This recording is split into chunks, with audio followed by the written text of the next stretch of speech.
लड़की की गलती से पैंटी दिख जाती है और बॉस समझता है कि वो उसे इशारा कर रही है। उसका दिल मचलने लगता है, लेकिन फिर भी वो खुद को रोक लेता है। अगले दिन असिस्टेंट लड़की और भी बोल्ड कपड़े पहन लेती है। उसकी अदाएं हर वक्त बॉस को परेशान करती रहती हैं। आदमी खुद को बहुत रोकता है, लेकिन जब वो दोनों सांप के काटने की बात करते हैं तो असिस्टेंट सीधा अपना कंधा दिखा देती है और बताती है कि उसे यही सांप ने काटा था। आदमी धीरे से उसके जख्म को छूता है और जब असिस्टेंट कुछ नहीं कहती तो बॉस बिना सोचे उसे चूम लेता है। लड़की पीछे हटती है और कहती है, ऐसा मत करो। बॉस कहता है, तुम ही तो मुझे इशारे कर रही थी, वो भी दो बार। लड़की एकदम चुप हो जाती है और फिर गुस्से में वहाँ से चली जाती है। लूसी जब वहाँ से निकली तो बहुत उदास थी। उसे लगा जैसे उसका अपमान हुआ है, लेकिन उस बड़े लेखक बॉस के सामने वो बस सब चुपचाप सह गई। आखिरकार जब माँ ने बहुत पूछा तब जाकर उसने सच बता दिया। फिर माँ के साथ लूसी वकील के पास जाती है। उसे बस अपनी सैलरी वापस चाहिए थी, लेकिन वकील कहती है कि लूसी के पास कोई पक्का कॉन्ट्रैक्ट नहीं है तो पैसे मिलना इतना आसान नहीं होगा। ये सुनकर माँ को गुस्सा आ जाता है और वो सीधा लूसी के साथ हुए बर्ताव वाली बात बता देती है। वकील की आंखें चमक उठती हैं, क्योंकि ऑफिस में ऐसा मामला बड़ा सीरियस होता है और इसके लिए भारी भरकम पैसे देने पड़ सकते हैं। फिर वकील मैडम कुछ हिसाब लगाती है और 1.86 मिलियन का तगड़ा मुआवजा निकाल देती है। लड़की चाहती नहीं थी कि मामला बड़ा हो, लेकिन माँ के कहने पर उसने केस वाले पेपर पर साइन कर दिए। उस वक्त उसे अंदाजा भी नहीं था कि ये केस दो अच्छे खासे परिवारों को बर्बाद कर देगा। अगले दिन लेखक कोर्ट आया, लड़की को देखा,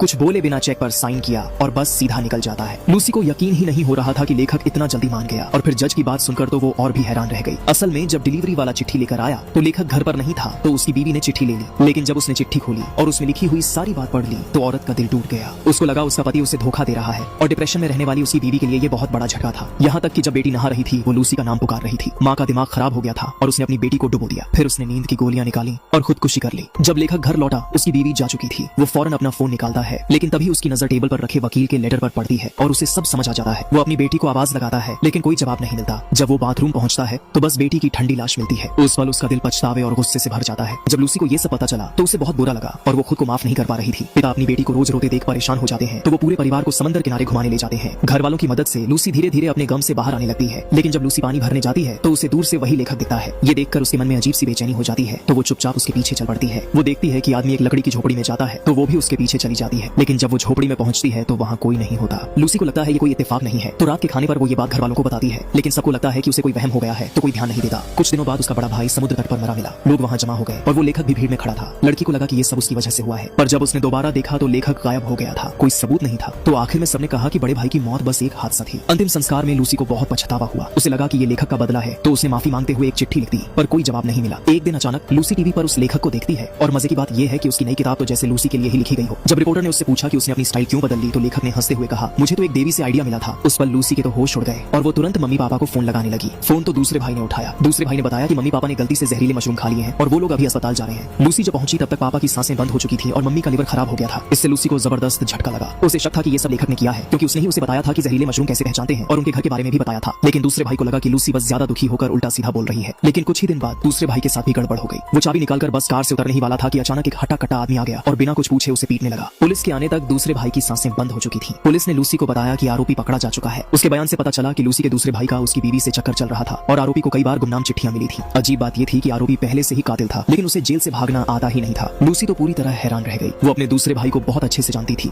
वो ऐसा कभी कर ही नहीं सकता। फिर उसने पुलिस को अपना शक बता दिया। पुलिस वाले बोले कि कोई सबूत नहीं है तो वो कुछ नहीं कर सकते। आगे के दिनों में लूसी अपनी बहन के साथ साई की तरह रहती थी, लेकिन अपनी पूरी तरह से लकवाग्रस्त माँ को नजरअंदाज कर गई। उसे लगा था कि लेखक फिर से उसकी माँ के पास नहीं जाएगा, लेकिन उसने कभी सोचा भी नहीं था कि माँ से मिलकर जैसे ही नीचे आई उसे लेखक दिख गया। तभी लूसी को समझ आया कि शायद उसकी माँ ही लेखक का अगला टारगेट है। ये सब रोकने के लिए उसने रिपोर्टर रे को फोन किया और अपनी सारी कहानी सुना दी। उम्मीद थी कि रे उसकी मदद के लिए कोई रिपोर्ट लिख देगा, लेकिन ये सब लूसी का अंदाजा ही था, कोई सबूत नहीं था। लेकिन जब उसने देखा कि लूसी एक खुशमिजाज लड़की से ऐसी हालत में पहुंच गई है तो उसने एक आर्टिकल लिख ही दिया। लेकिन जब वो ये आर्टिकल लेकर ऑफिस पहुंचा तो बॉस को लगा कि वो पागल हो गया है। भले ही ये बहुत बड़ी न्यूज थी, लेकिन कोई सबूत नहीं था और ऐसे ही छाप दिया तो नौकरी भी जा सकती थी और अखबार भी फंस सकता था। छापने से पहले सबूत ढूंढना जरूरी था। फिर रे ने पुराने रिकॉर्ड्स खंगाले। उसने देखा कि लूसी के बड़े भाई की एक्सीडेंट का टाइम और लेखक के इंटरव्यू का टाइम एकदम मैच कर गया था। फिर उसने मशरूम वाली बात पता की। पड़ोसियों ने बताया कि लूसी की माँ को मशरूम की अच्छी समझ थी, तो ये मानना मुश्किल था कि उनसे गलती हो जाए, लेकिन ये भी बस उसका शक ही था। आखिर इंसान से गलती हो ही जाती है। फिर वो पुलिस स्टेशन गया और लूसी के दूसरे भाई वाले केस के बारे में पूछा। पुलिस वाले ने बताया कि कातिल जेल में है और वो गार्ड की मदद से चोरी करने जाता था। जब उसने पूछा कि क्या लेखक का इस केस से कोई लेना देना है तो पुलिस वाले बोले बिल्कुल भी नहीं, उनके हिसाब से तो लेखक बेचारा ही है। उसने बहुत पहले अपनी बीवी और बेटी को खो दिया था, ऊपर से लूसी जैसी औरत की टेंशन भी झेलनी पड़ती थी। रे को लगा कि ये सब कोई इत्तेफाक नहीं बल्कि पूरी प्लानिंग के साथ मर्डर हुआ है। वो सोच ही रहा था कि अचानक लेखक ने उसका इंटरव्यू देने के लिए हाँ कर दी। रे के सवालों पर लेखक ने लूसी का माफीनामा दिखाया और बोला कि असली पीड़ित तो मैं हूँ, मैंने तो बस एक किस किया था और इसकी वजह से मुझे अपने घर वालों को खोना पड़ा। फिर रे ने पूछा कि वो समंदर किनारे डूबने वाले केस में वहाँ क्या कर रहा था, तो लेखक बोला कि वो बस लूसी को याद दिलाने गया था कि छुट्टियों में अपनी गलती मत भूलना, और वैसे भी मैं 60 साल का बूढ़ा हूँ, उसके भाई का क्या बिगाड़ लूंगा। जो भी पूछो, लेखक के पास हर बात का बढ़िया बहाना था। अब रे को भी अपने ही फैसले पर डाउट होने लगा था। मजबूरी में उसे लूसी वाली स्टोरी को भी थोड़ी देर के लिए टालना पड़ा। लेकिन उसे क्या पता था, उसी रात ओल्ड एज होम में आग लग गई जिसमें लूसी की मां भी थी। पहले तो सबको लगा ये बस एक हादसा है,